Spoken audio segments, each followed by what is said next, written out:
तो कल सुबह जो कैबिनेट ने फैसला लिया, जो फैसला कल शाम को नोटिफाई हुआ, उसमें दिल्ली सरकार ने ये निर्णय लिया है कि 18 साल से ज़्यादा की उम्र की हर महिला को जो दिल्ली की निवासी है, कल की तारीख यानी 12 दिसंबर 2024 की तारीख पर दिल्ली की रेजिडेंट हैं और दिल्ली की वोटर हैं, वो मुख्यमंत्री महिला सम्मान योजना के लिए एलिजिबल होंगी।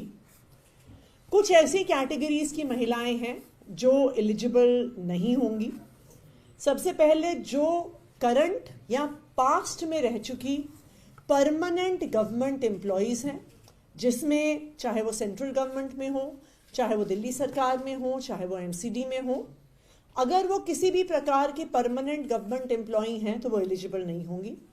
दूसरा, अगर कोई भी महिला एमपी एमएलए काउंसलर है या एमपी एमएलए काउंसलर रह चुकी हैं, वो एलिजिबल नहीं होंगी। अगर कोई ऐसी महिला है जिन्होंने पिछले असेसमेंट साइकिल में इनकम टैक्स पे किया है, वो एलिजिबल नहीं होंगी। और वो महिलाएं जो दिल्ली सरकार की ऑलरेडी कोई पेंशन स्कीम जैसे old age pension, window pension, disability pension जिनको मिल रही है, वो एलिजिबल नहीं होगी। इसके अलावा 18 साल से ज़्यादा की हर महिला मुख्यमंत्री महिला सम्मान योजना के तहत 1000 रुपये की सम्मान राशि की हकदार होंगी।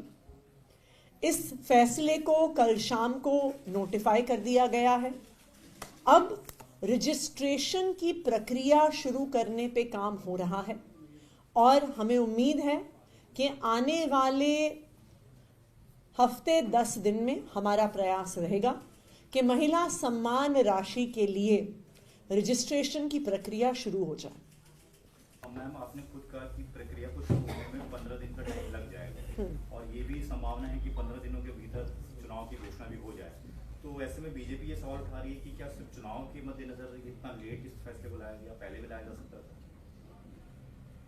रोका फैसला इन लोगों ने, अरविंद केजरीवाल जी को जेल में डाला इन लोगों ने, रास्ते में रोड़े अटकाए इन लोगों ने। अब पूछ रहे हैं कि फैसला दिसंबर में क्यों आया। अगर अरविंद केजरीवाल जी को जेल में नहीं डाला होता तो अब तक कई महिलाओं को कई किश्तें मिल भी गई होती। लेकिन ये तो आम आदमी पार्टी की सरकार है, अरविंद केजरीवाल जी के मार्गदर्शन में चल रही सरकार है, जिसने हर मुश्किल के बावजूद इस स्कीम को यथार्थ करके दिखाया है। और ये स्कीम का पास होना इस बात को दिखाता है कि अरविंद केजरीवाल जी ने, दिल्ली सरकार ने एक बार कोई वादा कर दिया तो चाहे कितनी भी मुश्किलें आए, हम उस वादे को पूरा करके ही रहते हैं। बाकी इस स्कीम का रजिस्ट्रेशन चुनाव से पहले शुरू हो जाएगा। दूसरा, अभी चुनाव की घोषणा कब होगी, किस तारीख को होगी, ये स्पष्ट नहीं है। तो इसलिए हम तो उम्मीद कर रहे हैं कि ये भी संभव है कि चुनाव की घोषणा से पहले ही स्कीम प्रॉपर तरीके से लागू हो जाएगी। टोटल बेनिफिशियरीज और कॉस्ट कितना आएगा पर मंथ जो अभी आप लोग देख पा रहे हैं? मैम, इसी में एक क्वेश्चन ये था कि क्या कोई इनकम क्राइटेरिया भी तय किया हुआ फैमिली का या महिला ईयरली? बेसिकली इनकम क्राइटेरिया तय है इनकम टैक्स पेई होने के नाते, क्योंकि अगर आप देखिए बहुत सारी स्कीम्स में इनकम क्राइटेरिया होते हैं लेकिन उसकी जांच का कोई तरीका नहीं होता कि जो सेल्फ डिक्लेरेशन कोई दे रहा है वो सच है गलत है। इसलिए इनकम क्राइटेरिया को इनकम टैक्स पेमेंट से जोड़ा हुआ है। तो जो इनकम टैक्स पेई महिलाएं हैं वो इस स्कीम के लिए एलिजिबल नहीं होंगी, बाकी सभी महिलाएं इस स्कीम के लिए एलिजिबल होंगी। हम ये मान रहे हैं कि अगर कोई महिला इनकम टैक्स दे रही है, इसका मतलब ना, और नॉट सिर्फ फाइल कर रही है बट एक्चुअली इनकम टैक्स दे रही है, तो अगर कोई महिला इनकम टैक्स दे रही है, इसका मतलब 5 लाख रुपए से ज्यादा उनकी सालाना आय है और उनको फिर ये 1000 रुपए महीने की आवश्यकता नहीं है। फैमिली इनकम का क्राइटेरिया हमने बहुत सोच समझ के नहीं रखा, क्योंकि बहुत बार ऐसे भी केस सामने आते हैं कि हो सकता है परिवार की 5 लाख से ज्यादा इनकम हो, परिवार का कोई सदस्य और ज्यादातर परिवार के पुरुष जो हैं वो कमा रहे हों, लेकिन वो पैसा महिलाओं के हाथ में नहीं आता।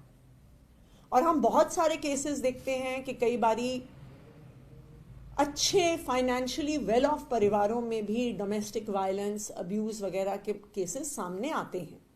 तो इसलिए अगर कोई महिला खुद फाइनेंशियली इंडिपेंडेंट ना हो तो वो इस स्कीम के लिए एलिजिबल होंगी।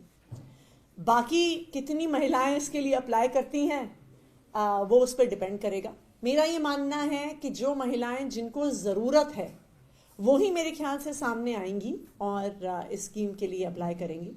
बाकी मैं उम्मीद करती हूँ कि जिन जिन महिलाओं को भी इस 1000 रुपये की ज़रूरत है वो पूरे ज़ोरों शोरों के साथ जैसे ही रजिस्ट्रेशन खुलेगा रजिस्ट्रेशन की प्रक्रिया में भागीदारी जरूर करेंगे। कल एक सवाल ये भी आया था कि इस बजट में इस योजना के 2000 करोड़ रुपए रखे गए थे और जैसा कल केजरीवाल जी ने भी कहा कि अभी चुनाव से पहले इसके लागू होने की संभावना नहीं है। तो एक सवाल ये आया था कि वो जो बजट रखा है तो वो क्या आगे किस तरह यूटिलाइज होगा, और आपका ये भी मानना है कि चुनाव के बाद इसको 2100 रुपए करने की योजना है, तो क्या अब प्लान ये रहेगा कि 2100 हो जाए तभी इसको फाइनेंशियली लागू करें, या आप कोशिश करेंगे कि अभी शुरू में 1000 दे दें और बाद में 2100? इस स्कीम को मेरे ख्याल से चुनाव की घोषणा से पहले ही इसकी रजिस्ट्रेशन प्रक्रिया और स्कीम की प्रक्रिया शुरू हो जाएगी। पैसे का डिसबर्सर चुनाव से पहले होगा कि नहीं होगा वो तो चुनाव किस तारीख को घोषित होता है उस पर निर्भर करेगा।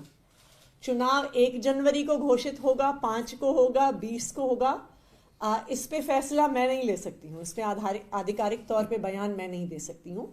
लेकिन डेफिनेटली चुनाव से पहले रजिस्ट्रेशन प्रक्रिया महिलाओं की ज़रूर शुरू हो जाएगी, पहली बात। दूसरा, इस साल के लिए 2000 करोड़ रुपए का बजट हमने रखा हुआ है। ये फाइनेंशियल ईयर 31 मार्च तक चलेगा, तो बिल्कुल 31 मार्च तक हमें उम्मीद है कि 1 या 2 किश्तें महिला सम्मान राशि की दिल्ली की महिलाओं को जरूर मिलेंगी।